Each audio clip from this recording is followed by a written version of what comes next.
I have just returned from Buckingham Palace, where I accepted an invitation from His Majesty the King to form the next government of this great nation.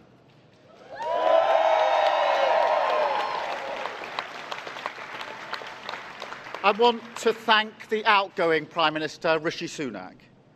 His achievement as the first British Asian Prime Minister of our country, the extra effort that will have required, should not be underestimated by anyone. And we pay tribute to that today. And we also recognise the dedication and hard work he brought to his leadership. But now our country has voted decisively for change, for national renewal, and a return of politics to public service. When the gap between the sacrifices made by people and the service they receive from politicians grows this big, it leads to a weariness in the heart of a nation, a draining away of the hope, the spirit, the belief in a better future, that we need to move forward together. Now, this wound, this lack of trust, can only be healed by actions, not words. I know that. But we can make a start today with the simple acknowledgement that public service is a privilege and that your government should treat every single person in this country with respect. If you voted Labour yesterday, we will carry the responsibility of your trust as we rebuild our country. But whether you voted Labour or not, in fact, especially if you did not, I say to you directly, my government will serve you. Politics can be a force for good. We will show that. We've changed the Labour Party, returned it to service, and that is how we will govern. Country first, party second.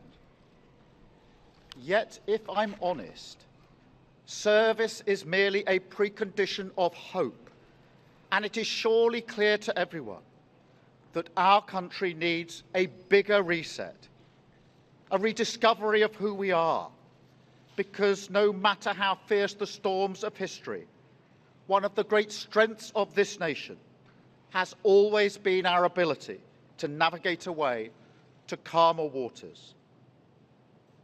And yet this depends upon politicians, particularly those who stand for stability and moderation, as I do, recognising when we must change course. For too long now, we've turned a blind eye as millions slid into greater insecurity. Nurses, builders, drivers, carers, people doing the right thing, working harder every day, recognised at moments like this before, yet as soon as the cameras stop rolling, their lives are ignored. I want to say very clearly to those people, not this time. Changing a country is not like flicking a switch. The world is now a more volatile place. This will take a while. But have no doubt that the work of change begins immediately.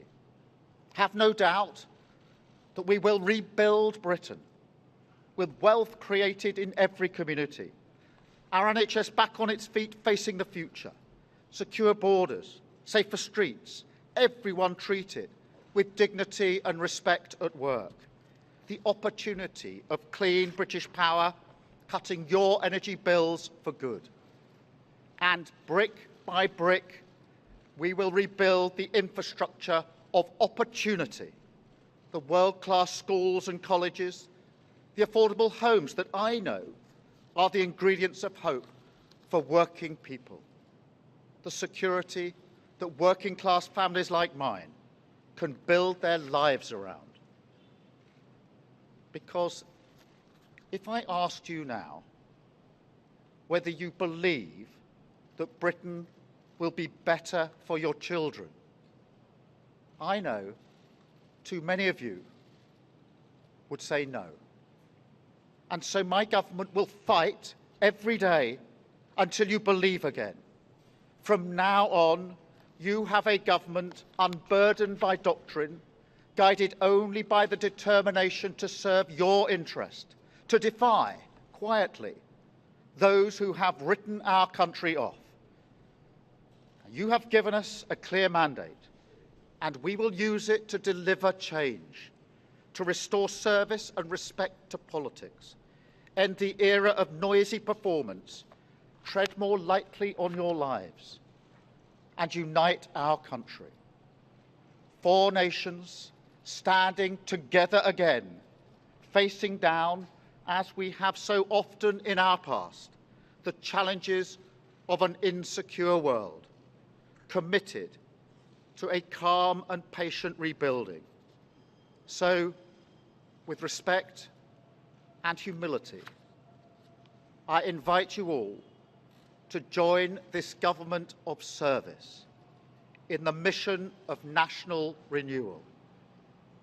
Our work is urgent, and we begin it today. Thank you very much.